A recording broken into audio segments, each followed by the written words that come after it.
Good afternoon or good morning, depending where you are in the world, and a very warm welcome to our 23rd Rare Rev-inar.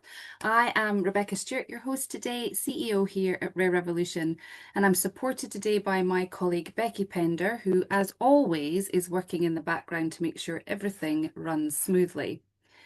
Today, I am joined by a powerhouse panel of experts to explore one of the most pressing issues in rare disease: how we strengthen the coordination between the healthcare system and the pharmaceutical industry, particularly when it comes to pricing, access, and the future of HTA policy in the UK. We'll be diving into the evolving NICE guidelines, the role of patient advocacy, and what meaningful collaboration really looks like in a system under pressure. So whether you're joining us today from industry, healthcare, or the rare disease community, we hope this session sparks new ideas and a shared understanding. So I'm delighted to introduce our speakers. Kylie Bromley brings deep experience in rare disease strategy and policy, both as General Manager of Biogen UK and as Chair of the BIA's Rare Disease Industry Group. She's a leading voice in shaping how industry engages with regulators and the NHS to improve access for patients with rare conditions. Sheela Upadhyaya is a seasoned expert and friend of Rare Rev in health technology assessment and rare disease policy. And as former Associate Director at NICE, she led the Highly Specialised Technology programmes, bringing invaluable insight into the evolving HTA landscape. Joining us from Muscular Dystrophy UK is Dr. Charlotte Roy. She's a scientist and rare disease advocate with a deep commitment to driving change through research and community action. With a PhD in chemistry and a background in translational science, Charlotte brings both expertise and empathy to her work with Muscular Dystrophy UK. And we are also joined by Nico Rendes, General Manager at UCB UK and Ireland, where he leads efforts to improve access to innovative treatments for people with severe diseases. With nearly 3 decades in pharma and biotech, Nico is known for championing patient-focused solutions and driving policy change to speed up access. Nico also serves on the ABPI board and is Vice Chair of the European Medicines Group. We'd also like to give thanks today to UCB as today's Rare Rev-inar sponsor. So thank you all for joining us today. So I'd like to start this webinar perhaps just by setting the scene a little bit to explore the current dynamics between pharma and healthcare systems and what's needed to consolidate existing partnerships, build new, stronger ones, all aimed at improving patient access. So my first questions to everyone, how would each of you characterise the current relationship between the pharmaceutical industry and the UK healthcare system, and what impact is that having on patient access? Charlotte, do you want to go first from your point of view? Hi, thank you. Thank you so much for having me today as well. It's brilliant to come together to talk about this really important issue. So I think a lot more can be done in terms of the relationship between pharma and the UK health system. I think there are a lot of times where they're not quite aligned on different priorities. So I think the NHS often focuses on population health and cost. And there's definitely a big drive towards that. We're seeing in the 10-year health plan as well, where there's a drive towards population health. Whereas pharma is prioritizing, the rapid uptake of new treatments, which is really important too. So it's trying to get that balance across the both of them. We need to make sure that we align there. Um, and I think as well, the NHS has such a wealth of data. And I think and industry can't access that data as much as it needs to. And especially for rare diseases where we're lacking data, being able to access that data is going to have a significant impact on HTA appraisal processes, and supporting quality of life and cost effectiveness calculations, as well. And the final point I'd say is that I think sometimes pharmaceutical companies and industry need to recognize what's happening on the front line. And yes, it's brilliant that we see these free of charge processes come through and early access programs, but I think it's really important that they understand that the system might not be ready for them. So then we've got these treatments that are out there and potentially patients can access them, but they're not actually able to because the front line's not ready. So for me, it's all about talking to each other and being able to move forward here as well. Thank you, Charlotte. And Nico, from your point of view. Thank you, Rebecca. And yeah, Charlotte has mentioned a couple of things which I want to reiterate. Now, I want to start with saying that the healthcare system is a very broad term. And so there are many parts where the collaboration is going quite smoothly and quite well. The question is, how do we create aligned objectives so that we all have the same target and the same objective that we want to strive to? Because, of course, we have some struggles as well. The UK healthcare system as a whole has some magnificent strengths, one of them being the scientific knowledge, the long-standing experience that they have. But how do we ensure that the environment that's created also invites innovation to come through and actually reach the patients that need it? And in that sense, the UK is quite an outlier in a number of things, whether it is the high rebate rates or the pricing mechanisms, the reimbursement processes. And these outliers, compared to many of our peer countries, don't make it always very easy to get those medicines to the patients in the end. So I do think there is a high collaboration. At the same time, there's a need to align our objectives and try to be focused on the outcomes rather than on the process. Great. Kylie, do you want to go next, and then Sheila, if you follow up?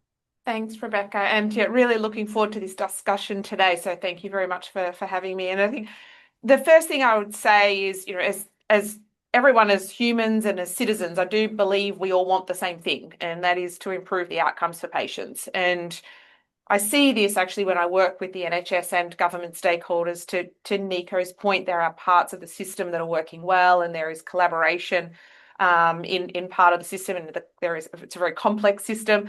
But I think if we're really honest about it, we need to recognise that the system really isn't set up to achieve the goal of patient access, because today only about half of MHRA approved medicines for rare disease are reimbursed and reaching patients in England. So that's a really significant gap. So I really characterise today the relationship as committed, but it's also very challenging. But what I do see, and I think we'll get into that conversation today, is that there are real opportunities at our disposal if everyone's willing to come to the table.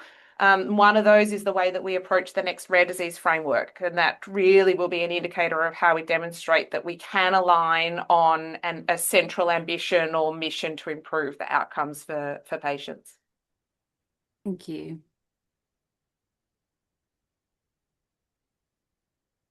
So where do I start? All of the above, for starters. I think for me, the relationship that we are seeing between the industry and the healthcare system, and Nico, you're right, the system is quite a big word for all of the characters and actors that participate in this. But I think there has never been more of a challenging environment for patient access than the one that we're in today. And it's complicated for me by the fact that there is a huge change happening with the abolishment of NHS England and ICBs taking on a bigger role in terms of the commissioning, particularly where services for rare diseases are being devolved to them to be able to undertake that. So you're potentially putting the responsibility of that service and access to a degree and uptake on a set of organizational structures that are unfamiliar with this territory.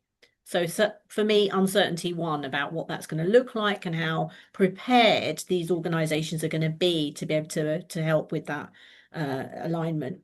And then you've got the kind of pressures that are coming on from external sources like the US around the most favored nation activities, which is creating quite a lot of uncertainty and disquiet within the industry and in the government around what that means and how they can shift some of their thinking around that, so that actually, one, the UK isn't seen as in a market that's not favourable to enter, and then also to make sure that the structures respond to those outside political pressures, but also work for our patients and our society as a whole. the worry for me at the moment, and maybe Nico and Kylie can comment on this, is that in my experience, having worked now outside of the system, a lot of companies and is, you know, particularly in some rare disease scenario, the smaller biotechs are choosing to either delay their launch or not launch in the UK because this uncertainty is making them feel really uncomfortable, which means that again, our patient community and the people that need these treatments the most are being, again, marginalized, disadvantaged, and left behind. And then just to kind of add to that gloom, unfortunately, and I'm really sorry about this, but you know, the VPAG negotiations haven't gone as well as we'd hoped. And then things like the NICE when they introduced a severity modifier seemed like a really good idea at the time, is kind of hampered by the fact that NICE introduced it with a cost neutral approach, which meant actually the envelope that was originally applied to oncology therapies around kind of life extension is now being stretched for diseases that are deemed to be more severe, and actually not anyone really is winning in that. So it's a little bit of doom and gloom because I think that the industry and the healthcare system is really struggling. I agree that there are places where people are doing better, but there are some real fundamental challenges, I think, that are facing us at the moment. So with all of these different actors, different parts, Nika, what are the biggest trust barriers that we're seeing, and what's working well? Yeah, thank you. This might go on for 2 hours because there's so many interesting points made by many different people. But anyway, what's working well? Let's start there. I mean, let me start with the frontline workers that we have in the healthcare system. The passion, the amazement that we all have as patients into that system is really fantastic, and you see them every single day, whether it is on big disease areas or on rare diseases, really do the best they can to serve patients. The collaboration with the patient association groups is really very strong. And you again feel a certain passion to make things move positively, recognizing that there are challenges with that. I also think there is a joint commitment. Kylie talked about committed. There is a joint commitment to make things better in the 10-year plan. And I think that's positive. So if we can realize that, I think that's a very good thing. And finally, I just want to repeat what Kylie said on the rare disease framework, which I think is a very, very good evolution and very positive with the right objective in mind. Now, when you talk about trust barriers, I think the first point start with, I think it's very important that we acknowledge the problem. And I'm not sure everybody in the system actually acknowledges the problem. So I just want to reiterate something Kylie said. If you look at EMA-approved rare disease drugs, 85% of those EMA-approved rare disease drugs actually reach the patients in Germany. That's a very good score. For the UK, that is 47%, if you look at the 2019 to 2020 period. Those are not numbers that come from rare disease UK companies. They come from FPA. It's a very neutral, objective assessment. And so I think as long as we don't acknowledge that as a base problem, it's not going to be easy to actually fix the problem. So that's the first one. I think the second one is that there is a lot of talk about cost effectiveness thresholds, about economic modeling, but all those terminology has not kept up to date with the modern way of doing things, nor with the actual levels of cost comparison that there are if you look at the UK market. And being having a cost effectiveness threshold is one thing, but it being the longest one that has never been adapted, more than 25 years now, where the next country in the world has adapted it 12 years, every 12 years, being the lowest or one of the lowest cost effectiveness thresholds doesn't really help and creates a significant barrier. And then the final thing is, so there is a positiveness about the 10-year plan, about the life science sector plan. It makes me actually really hopeful. The question is, how do we pull that through into the system? And we're now a number of months in, and so far we haven't been able to do that. And I think that is a short-term fix that we can do, is translating those political messages into actual change into the system. Thank you. Charlotte, from the advocacy landscape, what does meaningful collaboration look like for rare disease access and reimbursement?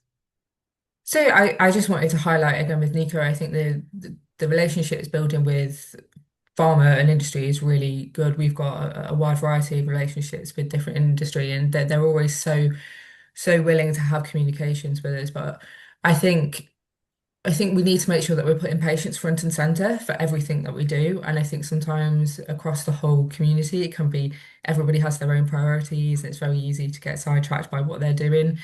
So, and sometimes I think a lot of different organizations have their own thoughts about what's the best way forward.